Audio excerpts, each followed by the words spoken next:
풀만한 썰이 좀 있어. 전부 내가 겪었던 진짜 있었던 일이고 실화인 만큼 그렇게 재밌질 않을 거야. 어차피 소설 쓴 만큼 시간이나 인내심이 많지도 않고. 2달쯤 전 직장에서 근무를 마치고 마무리하던 중 나랑 두 동료가 사무실에서 우리 물건을 챙기고 있었다. 우리 사무실에는 건물 앞쪽 방향으로 하나, 뒤쪽 방향으로 하나 이렇게 문이 2개 있었고 계단은 뒷문 쪽에 있었다. 매니저는 층을 순찰 돌면서 모든 게 제대로 잠겼는지 확인하는 중이었다. 우린 발소리가 위층에서 내려오는 걸 들었고 매니저가 위층 직원 전용 화장실에 뭐 똥이라도 싸러 갔다 오는 거겠거니 하고 별 생각 안 했다. 2분 뒤 매니저가 앞문으로 들어왔고 나는 놀라서 묻는다. 매니저님 도대체 어디 갔다 오는 거예요? 나가서 문 다 잠긴 거 확인하고 왔지. 이제 다들 들어가 봐. 그러니까 위층에 화장실 갔다 온 게 아니고요? 뭐? 아닌데? 나는 동료랑 같이 위층에 확인하러 올라간다. 위층 전시관 문 중 하나가 살짝 열려있는 게 보인다. 분명히 매니저가 전부 잠궜을 텐데 이상하네. 문까지 걸어가는데 그 순간 문이 철컥하고 저절로 닫힌다. 나는 바로 뒤도 안 돌아보고 뛰어서 도망갔다. 이곳에 대해서 썰이 좀 더 있는데 관심 있으면 더 풀게. 그리고 내가 박물관에서 일한다는 걸 먼저 얘기했어야 했는데 깜빡했네. 그래서 건물 배치가 좀 이상한 걸지도. 그리고 아마 귀신 들린 이유도 그것 때문이겠지. 부매니저의 시점. 부매니저는 매일 아침 일찍 와서 잠긴 문을 열고 불을 전부 켜는 일을 한다. 말할 것도 없이 아침에는 부매니저 말고는 건물 전체를 통틀어 다른 사람은 없다. 어느 날 아침 출근 후 전시관마다 들어가서 불을 켜고 개관 준비를 한다. 한 전시관에 들어간다. 전시물 한참 위 가운데에 있는 전구 하나가 나간 게 보인다. 이러저러한 절차 때문에 핸드폰을 꺼내서 수리공한테 보낼 사진을 찍는다. 카메라가 비디오 모드인 걸 까먹고 5초 정도 찍었다가 알아차리고 카메라 모드로 바꾼 후 다시 찍는다. 잘못 찍은 비디오를 별 생각 없이 재생을 해본다. 비디오에는 나가 라는 또렷한 속삭임이 들렸다. 그때 당시에는 말 그대로 건물 전체에 혼자밖에 없었다. 그 후 출근하는 4시점 보조 매니저가 나한테 자기 핸드폰을 주면서 뭐가 들리는지 얘기해달라고 한다. 나는 핸드폰을 받아들고 비디오를 재생한다. 나가 라고 속삭이는 소리가 분명히 들려온다. 보조 매니저가 3명의 다른 사람들에게 보여줬고 그 사람들한테 아무 말도 하지 않았는데도 3명 다 전부 똑같은 나가를 들었다고 말했다. 나랑 매니저가 잘못 들은 게 아니었다. 애초에 난 그 방에 오래 들어가 있는 거 별로 안 좋아했어. 원하면 좀 더 풀게. 익명 9034. 그 방에 어떤 게 전시되어 있었는지 알려줄 수 있어? 연쇄살인마 관련. 비밀 유지 계약서에 서명해서 내가 어디에서 일하는지 어떤 게 전시되어 있는지 세세하게 말해줄 순 없어. 그리고 애초에 이 썰들이 다 계약 위반이라 누가 알아차려서 꼰지르기라도 하면 곤란해지거든. 박물관 홀에 있는 나. 박물관 전반이 쥐죽은 듯이 조용하다. 주변엔 아무도 없고 관람객들은 전부 빌딩의 다른 구역에 있었다. 그때 지하 구역에서 큰 그르렁거리는 소리가 들려온다. 나는 주변을 돌아봤지만 주변에 아무도 없어서 내가 제대로 들은 건지 확인을 해줄 사람이 없었다. 그저 좀 피곤한가 보다 하고 무시하기로 한다. 몇 분 후 관람객 한 그룹이 박물관 홀 쪽으로 올라온다. 큰 쉿 하는 소리가 들린다. 나는 관람객 쪽을 쳐다본다. 관람객들도 나를 쳐다본다. 내가 뭔가 도와드릴까요? 라고 물어보는 동시에 그들도 네? 뭐라고 하셨나요? 라고 말한다. 우린 서로의 얼굴을 빤히 쳐다본다. 방금 그거 들었죠? 네, 당신이 그런 줄 알았는데요? 저도 당신들이 그런 줄 알았어요. 주변엔 우리 말고는 아무도 없었다. 관람객들은 놀란 게 보였지만 아무 말도 않고 그냥 나를 지나쳐 박물관 홀 너머로 사라진다. 나는 그 사람들이 장난치는 줄 알고 그냥 무시하기로 한다. 그런데 30초도 안 돼서 비명소리가 들려온다. 아까 그 관람객들이 박물관 홀 너머에서 뛰어오는 게 보인다. 뭐야, 무슨 일이에요? 관람객 중 하나가 말하길 무언가 자신의 머리카락을 잡아당겼다고 한다. 나는 의심스러운 눈초리로 관람객 그룹을 쳐다보며 누가 장난치는 거냐고 물어봤지만, 그러나 다른 두 사람은 결백을 주장했고 내 눈에도 정말 놀란 듯 보였다. 나는 가끔 빌딩의 공기 흐름 때문에 사람들 옷이 빨려드는 느낌이나 당겨지는 느낌을 받을 수 있다고 별일 아니고 가끔 있는 일이라고 거짓말을 한다. 관람객들도 내 거짓말에 납득하고 안심하며 다시 박물관 탐방하러 사라진다. 아직도 그게 무슨 일이었는지 잘 모르겠어. 그냥 그 사람들이 장난치는 건지 뭔지. 근데 진짜 겁먹은 것처럼 보이긴 하더라. 이번 건 좀 더 드라마틱하긴 한데 이것도 실화야. 동료 시점. 내 동료 중 하나가 홀로코스트 유물이 전시되어 있는 방에 있었다. 갑자기 시간 감각이 사라진다. 얼마나 오랫동안 거기 있었는지 기억이 나지 않았다. 정신을 차리자 아까 말한 그 유물이 코앞에 있었다. 동료는 옆 전시관 문을 열고 관람객들이 거기 있는 거 본다. 여러분들 당장 이리로 들어오셔야 해요. 라고 관람객들을 향해 말한다. 갑작스럽게 단조로운 목소리로. 관람객들은 갑작스러운 일에 눈만 굴리고 있었다. 동료는 갑자기 정신을 차리고 무슨 일을 한 건지 깨닫기 시작했고 문 밖으로 나가서 계단을 내려가 건물 밖으로 뛰쳐나간다. 이제 4시점. 나는 휴식 시간에 밖에서 담배를 피고 있는 중이었다. 갑자기 비명소리와 함께 곡소리가 들려온다. 처음에는 누가 다리라도 부러졌나 하고 생각했다. 동료가 미친듯이 울부짖으며 매니저한테 부축받아서 나온다. 그녀는 주저앉아서 나도 몰라, 나도 모른다고 라고 반복하고 있다. 매니저는 어쩔 줄 몰라 나만 쳐다본다. 여긴 여자 매니저도 없고 내가 여자에다가 비공식 팀리더 비슷한 거라서 그는 평소에 이렇게 처치곤란한 일이 생기면 보통 나를 부르곤 했다. 내가 매니저랑 가까운 사이기도 하고 매니저랑 나는 온갖 산전수전을 다 겪어왔기 때문에 그가 나를 쳐다보는 것만으로 나는 그가 나에게서 뭘 원하는지 바로 알 수 있었다. 그는 내 휴식을 방해해서 미안한 듯 했지만 나는 내가 맡기로 했다. 동료가 무슨 일이 있었는지 설명한다. 도대체 무슨 일이 있었는지 내가 뭘 하고 있던 건지 모르겠다고 정신 차리고 뛰쳐나오기 전까지 말 그대로 시간과 공간 감각을 잃어버렸었고 자기 몸에 대한 통제권을 잃어버린 것만 같아서 무서워서 어쩔 줄 몰라 했다. 자신의 몸에 갇혀서 자신의 몸이 다른 누군가에게 조종당하는 거를 꼼짝없이 자신의 눈으로 지켜볼 수밖에 없었다고 했다. 잘못됐어. 전부 잘못됐었다고. 난 위로와 함께 시덥잖은 농담을 하면서 동료를 진정시켰고 내 특별 권한으로 오늘은 이만 퇴근시키고 집에 가서 쉬게 하기로 한다. 나는 안으로 들어가서 매니저한테 상황을 설명했고 그는 고개를 저으면서 그 동료가 자기보다 오래 있었는데 그렇게 행동한 건 이번이 처음이었다고 이야기한다. 드라마틱한 거 하나 더 할게. 4시점.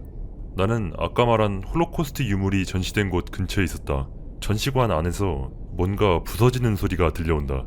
나는 안으로 뛰어들어간다. 두 관람객이 바닥에 쓰러져 있고 여자 관람객의 다리 위로 남자 관람객이 널브러져 있었다. 남자 쪽은 의식이 없는 듯 보였다. 나는 여자한테 무슨 일이 있었던 건지 물어봤고 그녀는 발목이 부러진 것 같다고 말한다. 매니저가 무전기 너머로 도움이 필요하냐고 물어오길래 나는 위층으로 매니저를 부른다. 기절했던 남자 관람객이 깨어났지만 아직 정신이 없었고 혼란스러운 듯 했다.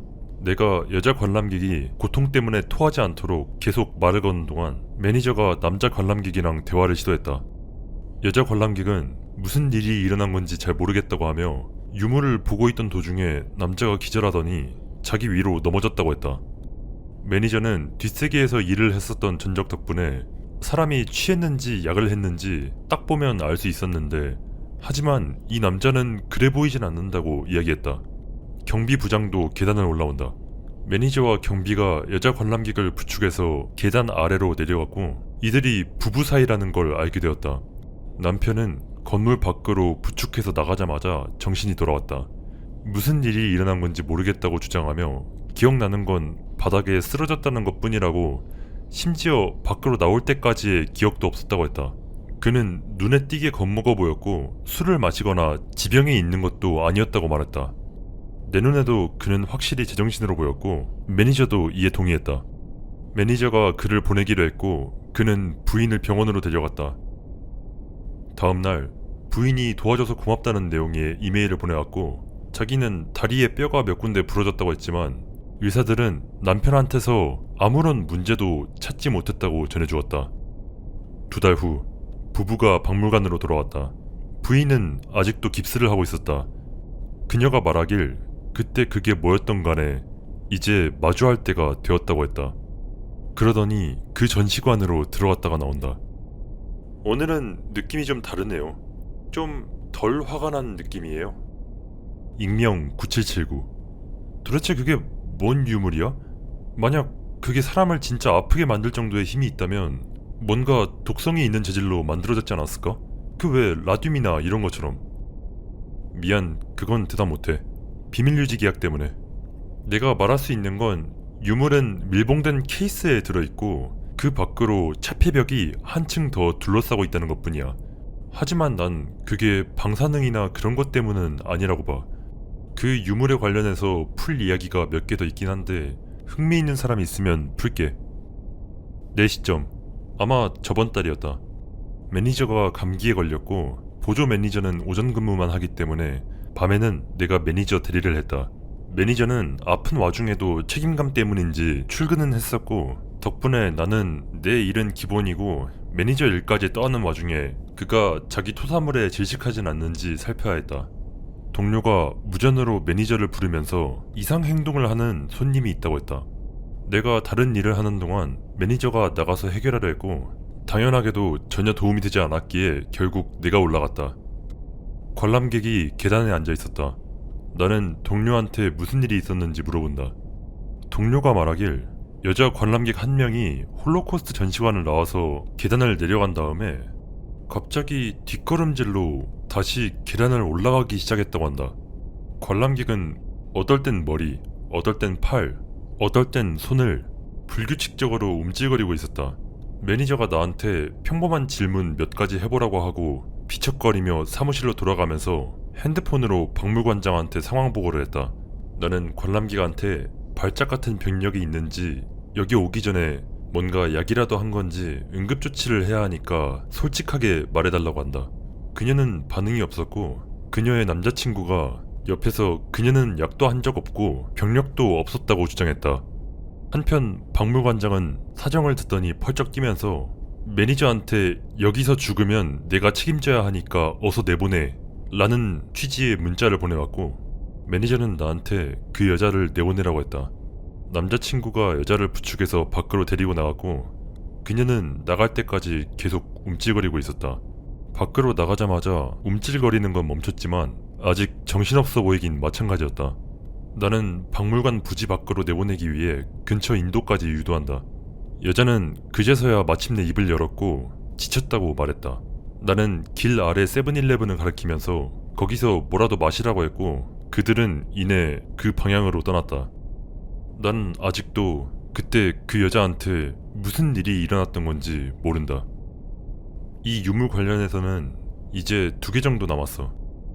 동료 시점 홀로코스트 전시관에서 관람객 무리랑 같이 있었다. 관람객 중 하나가 아빠 무슨 일이야 아빠 라고 하는 게 들려온다. 동료는 그걸 확인하러 간다. 그곳에 한 관람객이 땀에 푹 젖은 채 가만히 서 있는 게 보인다. 선생님 제 말 들리세요? 그는 반응이 없다. 그가 갑자기 꺽꺽거리면서 숨을 쉬다가 쓰러진다. 깜짝 놀란 동료는 매니저에게 구급차를 부르라고 한다. 여기서부터 내 시점 막 출근한 참이었다. 구급차 때문에 길이 막혀서 지각할 뻔했다. 문까지 걸어갔더니 동료가 거기 의자에 앉아서 부들부들 떨고 있다. 왜 그래 무슨 일이야? 진짜 그 남자가 내 앞에서 죽는 줄만 알았어. 뭐라는 거야? 내가 아무리 물어봐도 그는 제대로 된 대답을 해주지 않았다. 안으로 들어가서 부매니저한테 이 일에 대해서 물어본다. 부매니저는 구급요원이랑 말하고 있으니 사무실에서 잠시 기다리라고 했다. 잠시 후 부매니저가 돌아왔다. 부매니저의 말에 따르면 구급요원들은 그 관람객한테서 아무런 문제도 듣지 못했고 그 관람객은 다시 돌아와서 관람을 재개하기로 했다고 한다. 아니 도대체 왜 다시 돌아오겠다는 거야? 라고 생각했지만 별 말은 하지 않는다. 나한테 그 사람들이 돌아오도록 안내해달라고 한다. 그 관람객은 나한테 심장마비라도 온 줄 알았다고 말했다. 관람객의 딸은 나에게 아빠가 당뇨가 있긴 하지만 심장병력은 없다며 이런 일이 생긴 것도 처음이었다고 말했다. 그것만 빼면 괜찮은 사람들이었다. 그 후 나는 부매니저한테 보고하러 왔고 그는 나에게 응급요원들이 얼마나 당황스러워했는지 이야기하기 시작했다. 분명히 심장마비의 징후와 증상을 보였는데 들것에 실어서 건물 밖으로 내보내자마자 그는 바로 회복해서 이내 멀쩡해졌다는 것이다. 맥박도 정상, 호흡도 정상, 뇌졸중이나 혈관 질환도 아니었을 뿐더러 혈당도 정상이었고 그런 건 구급대원들도 처음 겪는 일이었다고 한다. 왜냐하면 그런 증상은 절대로 연기 따위로 가능한 게 아니었으니까. 그 유물에 관해서는 이제 진짜 딱 하나 남았어. 동료의 시점. 동료는 여기서 일한 지 이제 4년쯤 되었고 이곳 돌아가는 일에 대해서도 빠삭해졌다. 동료는 홀로코스트 전시관에 혼자 있었다. 시선 바깥쪽으로 무언가가 보인다. 동료가 고개를 돌렸고 그 순간 코앞에 얼굴이 나타난다. 마치 불에 탄 듯 새까맣고 부스러진 피부, 시뻘건 눈, 그리고 입이 있을 자리에는 아무것도 없었다. 알아들을 수 없는 언어로 무엇라고 중얼중얼 말을 해온다. 동료는 비명을 지르면서 바닥으로 넘어진다. 두 번째 동료가 무슨 일이라도 생긴 줄 알고 문을 박차고 들어온다. 여기서부터 내 시점. 난 사무실에서 매니저와 있었다. 무전기 너머로 두 번째 동료가 소리를 질렀다. 관리실, 지금 당장 홀로코스트 전시관으로 와주십시오. 지금 당장 오셔야 합니다. 두 번째 동료의 목소리 뒤로 첫 번째 동료의 비명소리가 들려온다. 매니저가 사무실을 뛰쳐나간다. 어찌나 급하게 나갔는지 그의 무전기가 벨트에서 떨어져 날아가는 게 보인다. 나는 사무실에 혼자 남아서 감시 카메라로 모든 걸 지켜본다. 매니저랑 두 번째 동료가 첫 번째 동료를 부축해서 일으키는 게 보인다. 매니저가 그녀를 밖으로 내보내고 사무실로 돌아왔고 아무 말도 하지 않았지만 나는 그가 나에게서 뭘 원하는지 알 수 있었다. 나는 밖으로 나가서 첫 번째 동료를 확인한다.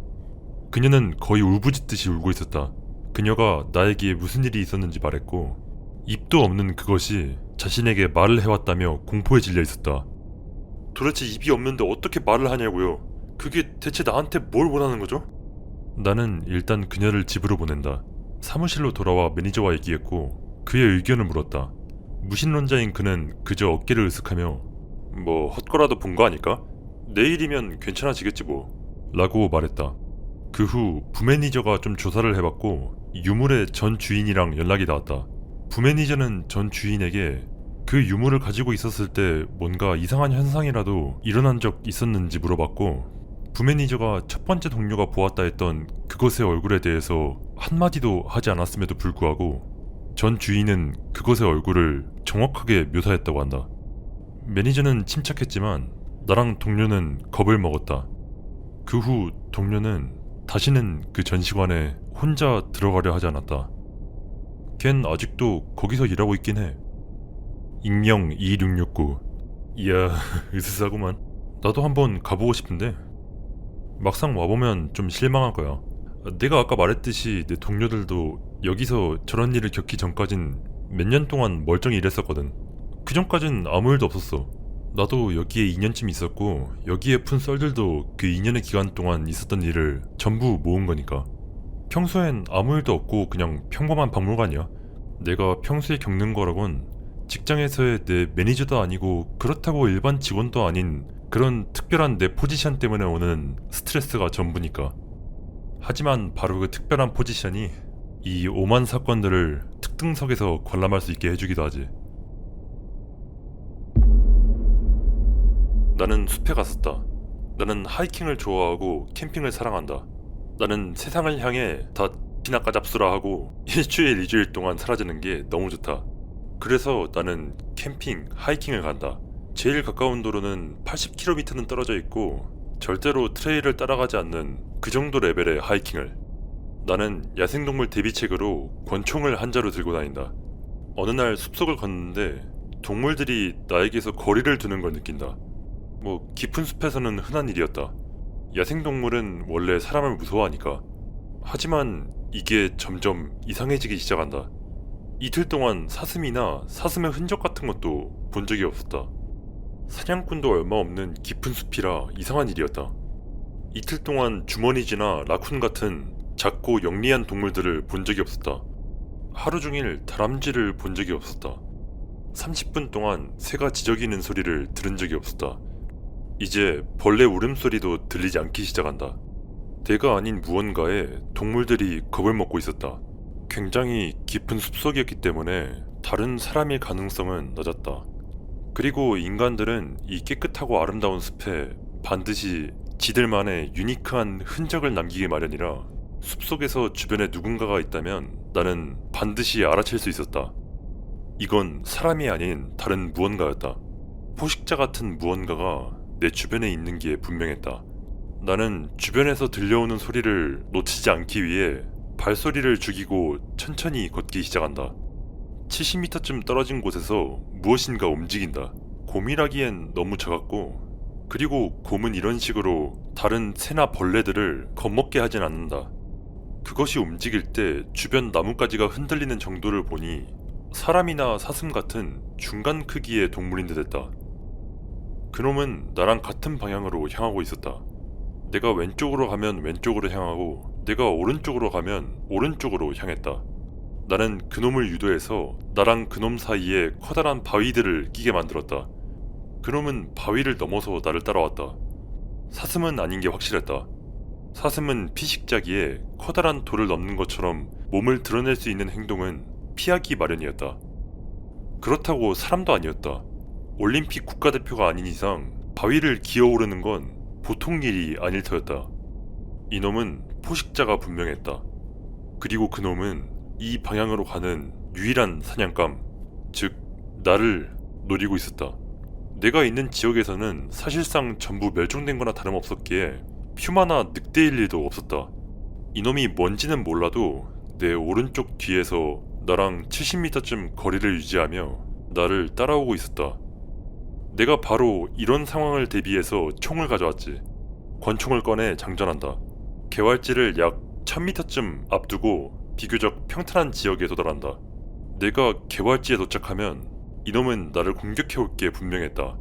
내가 개활지 방향으로 달려가면 사자가 사바나에서 물소를 사냥하는 것처럼 달려서 나를 잡을 테고, 그렇다고 내가 숲속으로 달려가면 숲속에서 기다릴 게 뻔한 그놈의 아가리에 제 발로 기어들어가는 꼴이나 마찬가지일 터였다. 하지만 개활지랑은 1000m는 떨어져 있었고 나랑 그놈은 아직 꽤 빽빽한 숲속에 있었다. 나는 총을 갖고 있으니 지금이야말로 저놈에게 내가 만만한 먹잇감이 아니라는 걸 알려줄 때였다. 나는 방향을 틀어 그놈을 향해 일직선으로 달리기 시작한다. 달리는 소리가 꽤 컸기 때문에 그놈은 분명히 내가 오는 소리를 들었을 것이다. 그놈이랑 25m쯤 남았을 때 그놈이 대각선으로 물러나는 게 느껴졌다. 그놈은 빠르게 움직였지만 더 이상 움직이는 소리가 들리지 않는 거 보니 조금만 물러난 후 멈춘 듯 했다. 나는 방금까지 그놈이 있던 자리에 도착해서 멈춘다. 그곳은 무엇인가 지나간 흔적이 있었고 내가 소리를 들었던 방향을 향하고 있었다. 나는 그놈이 향한 쪽으로 방향을 튼다. 그놈은 아직 100m 안에 있는 듯 했다. 나는 그 방향을 향해 일부러 발을 구르며 몇 발자국 걸어간다. 나는 그 방향을 향해 숲속으로 총을 한 발 발사한다. 그놈이 몸을 숨기기 위해 한쪽으로 뛰어드는 소리가 들린다. 그놈이 나를 향해 다가오려 하는 게 들린다. 그놈은 먹잇감이 반격하는 걸 무서워하지 않았고 총소리도 무서워하지 않았지만 총에 맞으면 안 된다는 건 알고 있는 듯 행동했다. 이쯤 되니 나도 슬슬 겁이 나기 시작한다. 도대체 이게 무슨 동물인 거야? 나는 소리친다. 거기 있는 거 다 알아. 젠장, 진짜 사람이면 어떡하지? 그리고 만약 이게 진짜 동물이면 방금 그 소리로 이제 싸워야 한다는 걸 알아챘겠지. 바로 그때 나는 마치 내 목소리를 녹음해서 틀은 것 같은 소리를 듣는다. 거기 있는 거 안다. 거기 있는 거 다 안다. 거기에 더해 뭔가 총소리를 내보려고 시도한 듯한 소리가 들렸지만 볼륨이 너무 작았다. 그리고 이놈은 나랑 70m는 떨어져 있었다. 전부 다 별로 좋지 않은 신호였다. 내 머릿속에 긴급 모드에 스위치가 들어간다. 내가 구급대원으로 일할 때 터득한 능력인데 쉽게 말해 머릿속의 감정적인 부분을 아예 내려버리고 논리를 담당하는 부분이 모든 것을 정확하게 만드는 것이다. 달리면 안 된다. 상대가 공포와 약함을 감지하면 그 즉시 공격을 해올 것이다. 나는 그놈이랑 내가 왔었던 방향으로 걸어서 돌아가기 시작한다. 나는 잠시 동안 일정한 속도로 걷다가 멈춰서 총을 손에 쥐고 일부러 소음을 내며 주위를 돌아본다. 그놈이 따라오고 있었다. 그놈은 내가 멈출 때 가끔 가까이 와서 소리를 내며 나를 시험해본다. 그럴 때마다 나는 침착함을 유지했다.